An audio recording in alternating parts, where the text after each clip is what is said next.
এবং গাড়িতে থাকে কিছু ফগ লাইট, ফ্রন্টেও থাকে রিয়ারেও থাকে, যেগুলো কুয়াশার সময় বা যখন অনেক রাত হয় বা গভীর রাতের সময় রাস্তা দেখা যায় না, দূরের কোনো জায়গা, ওই সকল সিচুয়েশনে এবং যখন সময় বৃষ্টির সময়। ইন্ডিকেটর ল্যাম্প, ইন্ডিকেটর ল্যাম্পের একটা ছোট্ট, এটা নিয়ে তো জানার কিছু নাই, তবে যারা জানে না তাদের কাছে এটা অনেক কিছু। আমি ডানে গেলে ডানে দিতে হবে, বামে গেলে বামে। চারটা আমি কখন দিব, তবে হ্যাজার্ড ওয়ার্নিং লাইট আমি কখন জ্বালাবো? বাংলাদেশের প্রেক্ষিতে দুই পাশে যে ইন্ডিকেটর, যেটাকে ইমার্জেন্সি, এটা আসলে ইমার্জেন্সি, এটা হলো হ্যাজার্ড ওয়ার্নিং ল্যাম্প। এইটা ইমার্জেন্সি সিচুয়েশনে, ওই ইমার্জেন্সি সিচুয়েশনে হিসেবে এটাকে আছে ইমার্জেন্সি ল্যাম্প। আসলে এটা ইমার্জেন্সি, এর নাম হচ্ছে হ্যাজার্ড। এর সাইনটা হচ্ছে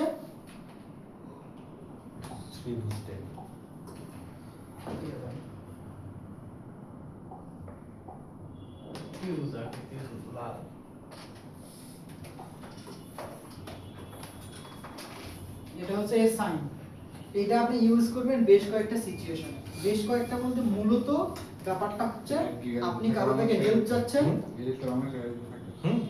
আপনার কারো গাড়িতে হেল্প চাচ্ছেন, অথবা আপনার ইমার্জেন্সি, আপনাকে রাস্তা ফাঁকা দিতে হবে, আপনার ইমার্জেন্সি কোনো একটা কিছু আছে, বাসায় কেউ অসুস্থ, অথবা নিজে অসুস্থতা ফিল করতেছে, মানে কি বলে ডাক্তারকে যেতে হবে, এই তো যেতে পারে। আমি যদি একটু বলি, এই লাইটটা আমরা বাংলাদেশে ম্যাক্সিমাম ক্ষেত্রে ব্যবহার করি চার রাস্তা পার হওয়ার সময়। যে আমি এখানে আছি, আমি এই রাস্তায় যাবো, সেক্ষেত্রে ওরা দুই পাশে ইমার্জেন্সি লাগাই দিয়ে এখান থেকে এই পাশে আসে। এটা কিন্তু এই সিচুয়েশনের কারণে না। আপনি যদি কখনো এখান থেকে সোজা আসতে চান, আপনাকে কোনো ইন্ডিকেটরই দিতে হবে না। এখন আপনি এখান থেকে ইন্ডিকেটর দিচ্ছেন, এখন আপনার পিছনে একটা গাড়ি আছে, এখন দেখতেছে যে ডানেও চলে বামেও চলে, সব যাবে কোন দিক দিয়ে, ডানে যাবে না বামে যাবে? ডানে যাবো মানে ডানে যাবো, বামে যাবো মানে বামে যাবে। এখন বোঝাচ্ছে আমি ডানেও যাবো বামেও যাবো, সব রাস্তা আমার, কিন্তু দিন শেষে যাচ্ছে সোজা। এটা আসলে এর ব্যবহার না।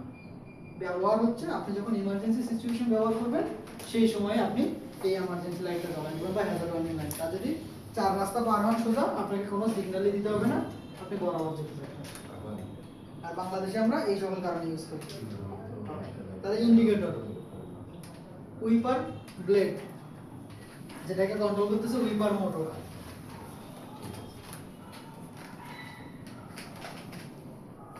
উইপার ব্লেড তো চিনি। এটা কি স্প্রিং এর কাজ করে?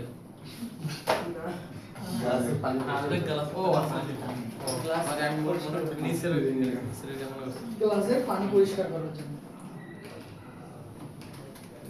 রেডিয়েটর, যেটা ইঞ্জিনকে ঠান্ডা রাখার জন্য কাজ করতেছে। এবং এই রেডিয়েটরের সামনে যেটা থাকে, এটা হলো রেডিয়েটর সাপোর্ট। এটা মূলত ফ্রন্ট বাম্পারের পরে এবং ইঞ্জিনের সামনে থাকতেছে। যদি কোনো কারণে অ্যাক্সিডেন্ট, ফ্রন্ট বাম্পার ক্রস করে চলে আসে, তাহলে সেকেন্ড এ আপনাকে সাপোর্ট দেবে। এটা রেডিয়েটরের সাপোর্ট, পাশাপাশি অ্যাক্সিডেন্ট হওয়ার সময় আপনার অ্যাক্সিডেন্টটা ইঞ্জিন পর্যন্ত যাতে না যায়, এই জন্য এই আপনার কাজ করবে। প্রো প্যানেল কোথায় থাকে এটা? প্রো প্যানেলটাকে যদি একটু দেখেন, খেয়াল করবেন, এই উইন্ডশিটের নিচে দেখবেন যে ফুটা ফুটা ফুটা ফুটা জায়গা আছে না, এইটাকেই মূলত আমরা বলতেছি প্রো প্যানেল। বৃষ্টি হইলে পানি যাতে নিচ দিয়ে বের হয়ে যায়, এর কাজ মূলত এইটা না। এর কাজ মূলত এইটা না যে বৃষ্টির সময় যে আমার গ্লাসে পানিগুলো পড়লো, এই পানিগুলো যাতে সাইড দিয়ে বের হয়ে যায়, এর জন্য এখানে ড্রেন লাইনই আছে। এর কাজ হচ্ছে, আমরা যখন গাড়িতে এসি সিস্টেমের এসি সারি, আমাদের গাড়িতে কিন্তু এসি মোড দুইটা আছে। আমাদের গাড়িতে দুইটা এসির মোড আছে। এটাকে যদি আমরা একটা গাড়ি ধরি, এইটাকে যদি একটা গাড়ি ধরি, একটা মোড মানে হচ্ছে এইরকম, আর একটা মোড মানে এইরকম। দেখছেন কখনো? জি স্যার। মোড বলতে দুইটা মোডে এসি চালানো যায়। একটা হচ্ছে গাড়ির ভিতরের বাতাস ভিতরেই থাকবে, আর একটা গাড়ির বাহির থেকে বাতাস ঢুকবে। তো এটা হচ্ছে ইনার সার্কুলেশন, অর্থাৎ আপনার বাড়ির বাতাস প্রতিনিয়ত গাড়ির মধ্যেই সার্কুলেশন হবে, কোনো বাইরের বাতাস ঢুকবে না বা এই বাতাস বাইরেও যাবে না। তো ওটার মধ্যে কুল প্যানেল থাকে না গাড়ির মধ্যে, সেটা কথা বলছি। তাহলে এই একটা মোড যেখানে গাড়ির ভিতরের বাতাস ভিতরেই থাকবে, আর এই একটা মুড মানে গাড়ির বাহির থেকে প্রতিনিয়ত বাতাস ঢোকে, বাহিরের বাতাস গাড়িতে ঢোকে। তো যখন গাড়ির ভিতরের বাতাস সার্কুলেশন হবে তখন কোনো রাস্তার প্রয়োজন নাই, কিন্তু যখন আপনি গাড়ির বাহির থেকে বাতাস গাড়ির ভিতরে ঢোকাবেন তখন আমাদের এই যে এখানে যে ভেন্টগুলো আছে এই ভেন্ট দিয়ে মূলত বাইরের বাতাস গাড়ির ক্যাবিনের মধ্যে ঢোকে। লোকেশন কোথায়? উইন্ডশিটের নিচে এবং বাম্পারের ঠিক পিছনে। এখানে দেখবেন যে ছোট ছোট অনেকগুলো ভেন্ট আছে, এই ভেন্টের কাজ বাহিরের এসির বাতাস যাতে গাড়ির ভিতরে যায়। এখন কইতে পারেন যে তাহলে বাহির থেকে যদি বাতাসই আসে তাহলে এদিক দিয়ে তো বৃষ্টির পানি ঢুকতে পারে না। এইটা মূলত হাই কমোডিভ ফ্লাশ দেখছেন না, ঠিক এইরকম করা, যার কারণে পানি ঠিকই এই দিক দিয়ে ঢুকে ঢুকে এই জায়গা পর্যন্ত চলে যায়, এই দিক দিয়ে ঢুকতে পারে না। এখানে আছে ড্রেন লাইন, যে ড্রেন লাইনে বৃষ্টির পানি বলেন আবার গাড়ি ওয়াশ করার সময় পানি বলেন যে কোনো পানি এই দিক দিয়ে বের হয়ে যায়। এটাকে আমরা বলতেছি প্রো প্যানেল, যেটা থাকতেছে হচ্ছে গাড়ির উইন্ডশিটের নিচে এবং ফ্রন্ট কি বলে এটাকে বনেটের ঠিক পিছনের দিকে।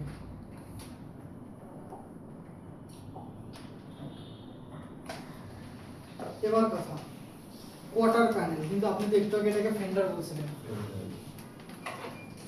কোয়ার্টার প্যানেল আর ফেন্ডারটাকে একটু যদি খেয়াল করি, এই যে দেখেন তো এখানে চাকার উপরে এখানে একটা স্টেপ এবং পিছনে একটা স্টেপ আছে না? কিছু কিছু গাড়িতে এই কোয়ার্টার প্যানেল থাকে, কিছু কিছু গাড়িতে এটাকে ফেন্ডার বলা হয়। কোয়ার্টার প্যানেল মূলত কোনটা? কোয়ার্টার প্যানেল হচ্ছে কোয়ার্টার কি, এখানে যে কোয়ার্টার কথাটা আছে কোয়ার্টার মানে কি? ওই যে গ্রিল খাওয়ার সময় কোয়ার্টার বলি না, চার ভাগের এক ভাগ। ধরা হয় যে চাকার উপরে যদি এই রকম কোনো এক্সট্রা স্পেস থাকে এবং পার্ট থাকে, যদি আলাদা করা যায় তাহলে নিচের পার্টটাকে আমরা বলবো ফেন্ডার আর উপরের পার্টটাকে বলবো কোয়ার্টার প্যানেল। যেমন এটা আমার সামনের উইন্ডশিল্ড, বললাম যে এটা সামনের গ্লাস পিছনের গ্লাস, তাহলে এইটা কি? এটা কোয়ার্টার, এটা কিন্তু কোয়ার্টার, এটাকে বলা কোয়ার্টার প্যানেল। গ্লাসটাকে কোয়ার্টার প্যানেল বলা হয়। সামনের গ্লাসের দরজা, সরি সামনের গ্লাস পিছনের গ্লাস, এটা তো গ্লাস গ্লাস দরজা, কিন্তু এই গ্লাসটা আবার কি?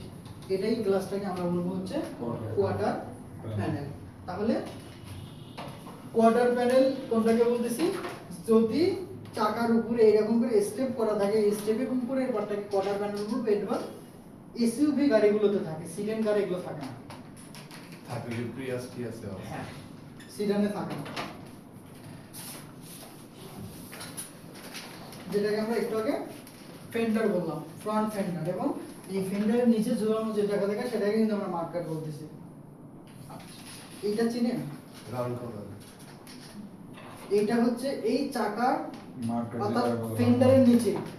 ফেন্ডারের নিচে এরকম একটা প্লাস্টিকের লেয়ার থাকে, যাতে চাকা থেকে কাদা ধুলা বালি মাটি যাতে আপনার গাড়ির বডিতে গিয়ে বডি ড্যামেজ না করে, এই জন্য এক্সট্রা একটা প্লাস্টিকের লেয়ার থাকে। এটা আপনারা দেখতে পাবেন যখন গাড়ি ডেইন পেইন্ট করবে, ডেইন পেইন্ট করার সময় এগুলো খুলে, এই রাবার সিস্টেম থাকে। এটা প্লাস্টিক, প্লাস্টিক। এটা আপনার গাড়ির প্রোটেক্টর হিসেবে কাজ করে। তাহলে এটাকে বলতেছি ফেন্ডার লাইনার। ফেন্ডার লাইনারের লোকেশন হচ্ছে গাড়ির ঠিক উপর বরাবর। এইটা যদি আপনার গাড়িতে থাকে গাড়ি ড্যামেজ হওয়ার চান্স খুব কম। চাকার উপর বরাবর। হ্যাঁ, তাহলে চাকার উপরে এবং ফেন্ডারের নিচে ওই জায়গার লেয়ারটাকে বলতেছে এইটা রুফ, যেটা সাব বলতেছি আমরা। এই রুফে মূলত আমাদের কি থাকে? সানরুফ। সানরুফ কিন্তু রুফের পার্ট হইলো, এটা আলাদা একটা মডিফাইড সানরুফ। এই জিনিসটা একটু আমাদের জানতে হবে। এটা হচ্ছে ইনার ভিউ মিরর, গাড়ির ভিতর থেকে যদি আপনি দেখতে চান পিছনের চাকা তাহলে এটা ইনার মিরর, আর এটা হচ্ছে সাইড মিরর। সাইড মিরর আছে দুইটা, লেফট হ্যান্ড আর রাইট হ্যান্ড। ওকে, তাহলে এই সাইড ভিউ মিরর এটা আমরা বলবো লুকিং গ্লাস, যেটাকে বলতেছি আর কি। তো লুকিং গ্লাস এটা নরমালি আমাদের ওই যে দেখে নাম দেওয়া, কিন্তু এর স্পেসিফিক নাম হচ্ছে side view mirror. Left hand হইলে লেফট হ্যান্ড, রাইট হ্যান্ড হইলে রাইট হ্যান্ড, আর এটাকে আমরা বলতেছি রেয়ার ভিউ মিরর, যেটা গাড়ির ভিতর থেকে গাড়ির পিছনের দিকে যায়। কিন্তু অনেক ড্রাইভার এটা নিজের মুখ দেখার জন্য নিজের দিকে করে রাখে আর কি। ডোর, দরজা তো চিনি, একটা গাড়িতে ডোর থাকে। এখন আসি এই ডোর নিয়ে আলোচনাতে আমি একটু একটু বলছিলাম না যে সিডান গাড়ি এটাও ডোর বলা হয়। গাড়িগুলো যখন কেনা বেচা হয়, এই কেনা বেচার সময় কিন্তু এই দরজার উপর ডিপেন্ড করে গাড়ি কিছুটা দাম নির্ভর করে। কি যেমন এই গাড়িটা আমাদের একটা 5 ডোরের গাড়ি। 5 ডোর মানে এই পাশে দুইটা, এই পাশে দুইটা, চারটা, পিছনে একটা, পাঁচটা। কিছু কিছু গাড়ি আছে না যে ড্রাইভার সাইডে, যেমন নোয়া গাড়িগুলা, নোয়া গাড়িতে কিন্তু ড্রাইভারের পাশেও শাটার গেট থাকে, অপোজিটে শাটার গেট থাকে। আর কিছু কিছু নোয়া আছে ড্রাইভারের পাশে কোনো গেট থাকে না, শুধু বাম পাশে গেট থাকে। দেন এই যেটাতে ড্রাইভারের পাশে গেট, এটা হচ্ছে 4 ডোর, আর যেটা ড্রাইভারের পাশে সেটা হচ্ছে 5 ডোর। তো 4 ডোরের থেকে 5 ডোর গাড়ির একটু দাম বেশি থাকে। গাড়ি যখন কেনা বেচা করবেন তখন এই পার্টগুলো আপনারা ধরতে পারবেন, একটু দাম বেশি থাকে। কেন? যদি কোনো কারণে প্যাসেঞ্জার সাইডের ডোরটা লক হয়ে যায়, সেক্ষেত্রে আপনি সাপোর্টিং হিসেবে এই ডোরও পাচ্ছেন, তাহলে একটা বাড়তি সুবিধা আছে এই গাড়িতে। যখনই আপনার ওই গাড়ির একটা দরজা একটাই নষ্ট, তখন কিন্তু আর ওঠা চলাফেরার কোনো সুবিধা নেই। সেক্ষেত্রে এই অ্যাডভান্টেজ থেকে নর্মালি একটা গাড়ির দাম কম বেশি নির্ভর করে এই ডোরের উপরে। উইন্ডো গ্লাস, অর্থাৎ এই যে দরজার উপরে যে গ্লাসগুলো আছে সেটাকে আমরা উইন্ডো গ্লাস বলতেছি।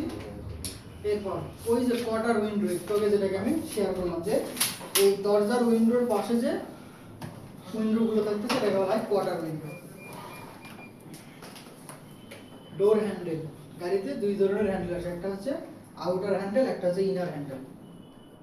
গাড়ির ভিতর থেকে যেটা খোলে সেটা ইনার বলা হয়, বাইরে থেকে যেটা খোলে সেটা আউটার বলা হয়। ডেকলিট বা ট্রাঙ্ক, যেখানে মূলত মালামাল বা লাগেজ রাখা হয়, এটাকে অনেকে কিন্তু লাগেজ কম্পার্টমেন্টও বলে, লাগেজ কম্পার্টমেন্টও বলা হয়। আমি মূলত সবগুলো নামে শেয়ার করতেছি, একটু মনে রাখার চেষ্টা করবেন। এই সেই মাড গার্ড যেটাকে আমরা বলতেছিলাম। তাহলে এই যে চাকার পিছনে প্লাস্টিকের যে ঝুলানো যে অংশগুলো থাকে এটাকে বলা হয়, যেটা গাড়ির কাদা, ধুলাবালি, ময়লা, পানি ছিটকে দেওয়া থেকে রক্ষা করে বডি থেকে। চাকা চিহ্নিত, এটা নিয়ে ডিটেলস বলবো না, কিন্তু এটা নিয়ে যদি একটু বলতে চাই, এই চাকার ভিতরে যে অংশটা থাকে এটা কিন্তু বাহিরেরটাকে আমরা বলছি টায়ার, আর টায়ারের ভিতরে যে অ্যালুমিনিয়ামের যে অংশটা থাকতেছে এটাকে বলা হয় রিম। আর এই রিমের উপরে আবার অনেকেই কি আছে গার্ড লাগায়, এক্সট্রা কভার লাগায়। এই কভারটাকে আমরা বলতেছি হাফ ক্যাপ। ড্যাশবোর্ড নাকি, ড্যাশবোর্ড তো চিনি, একদম সামনে থেকে পিছন পর্যন্ত সম্পূর্ণটা ড্যাশবোর্ড। পিছন থেকে স্যার বলেন তো এই অংশটার নাম কি? ড্যাশবোর্ডের ভিতরে থাকা এই অংশটার নাম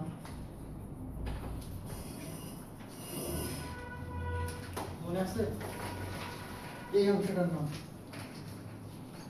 সামনে সেন্ট্রাল কনসোল। নাম বলছিলাম, মনে আছে নাকি? স্ক্রিন সেন্ট্রাল কনসোল যেটা লেখা হয় এটা আলাদা। ইনস্ট্রুমেন্ট ক্লাসটা তো স্যার এটা না, ইনস্ট্রুমেন্ট ক্লাসটা এই যে এটা হচ্ছে ইনফোটেইনমেন্ট সিস্টেম বা ইনফোটেইনমেন্ট ইউনিট, যেখানে আপনি ইনফরমেশনও পাবেন আবার এন্টারটেইনমেন্টও পাবেন। এই হচ্ছে ব্যাপার। তাহলে এই হচ্ছে ড্যাশবোর্ড, ড্যাশবোর্ডের মধ্যে এটাকে আমরা বলছি ইনস্ট্রুমেন্ট ক্লাস্টার, এটাকে বলা হয় ইনফোটেইনমেন্ট ইউনিট। ওইটা গিয়ে নাম্বার প্লেট, এটা থেকে নাম্বার প্লেট বলতেছি। আচ্ছা, নাম্বার প্লেট নিয়ে আমরা এর আগে যতটুকু আলোচনা করছি এতটুকুতেই থাক। আজ আরেকটা ইনফরমেশন শেয়ার করি। গাড়ির বনেট উঠাইলে একটা ছোট্ট স্টিকার দেয়া থাকে, এবং ওই স্টিকারে ইঞ্জিন নাম্বার, তারপর হচ্ছে গাড়ির সিএসসি, ফ্রেম, কালার কোড, এই ইনফরমেশন গুলো থাকে। কখনো পাইছিলেন? গাড়ির বনেট উঠাইলে একটা স্টিকার দেয়া থাকবে।